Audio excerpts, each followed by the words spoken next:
Hey there, good morning. Um,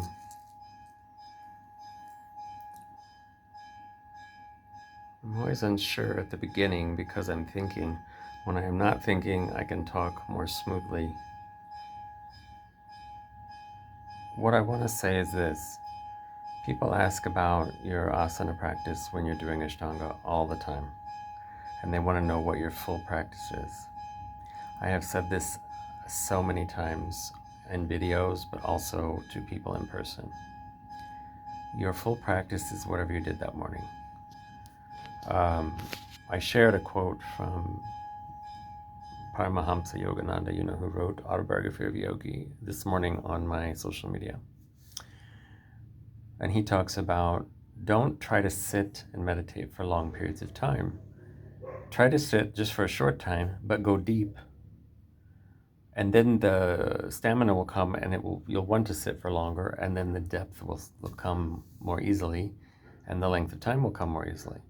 So I would rather you do Surya Namaskara A, Surya Namaskara B, headstand, and the last three Padmasana poses, and nothing else. But while you're doing that, breathe so deeply with your bandhas intact.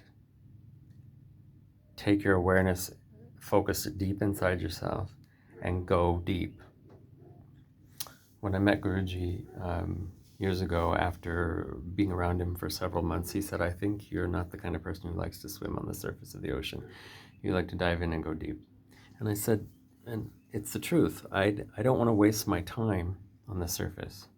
I do know a lot of things about, I do know a little bit about a lot of things, but there are several things that I dig deep into and I learn a lot about because the depth is where it's at. And there's always this idea of us taking our indriyas, our senses, our body senses outside of ourselves, looking out, thinking out, projecting our voice out, instead of taking them and turning them inside and seeing what's going on in there. That means turning your consciousness, turning your awareness into your body. And eventually that into your body becomes into the depths of your being, because the body is just a construct. The depths of your being is what's there, and it's not necessarily only contained within the body, but it is centralized where the body is. To go deep, say if you're chanting a mantra,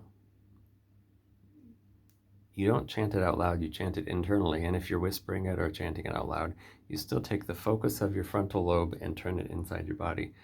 Think about your spine, your chakras, something like that to begin the process. Then it'll take care of itself and kind of work in a way that you'll see. You'll have to experience it. It's not something someone can tell you about.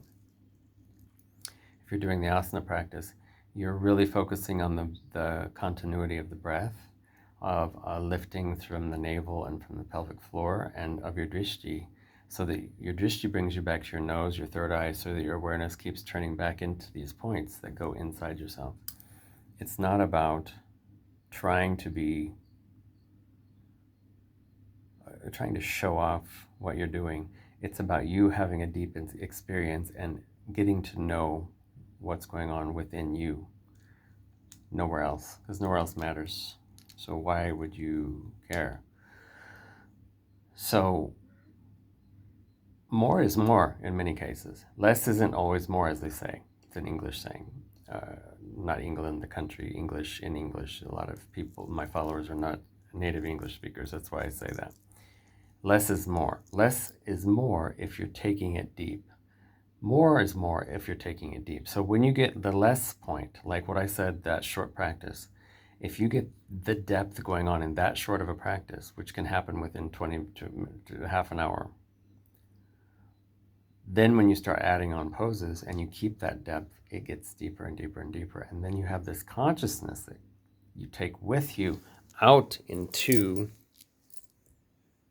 your day. That's Pratyangita behind me. And you live life in a deeper way. It's really beautiful if you think about it. Yeah, well, not always if you think about it. If you feel about it, if you feel it, it's a beautiful, beautiful way to live your life. So just a short video on some commentary from people who ask often. Okay, ciao.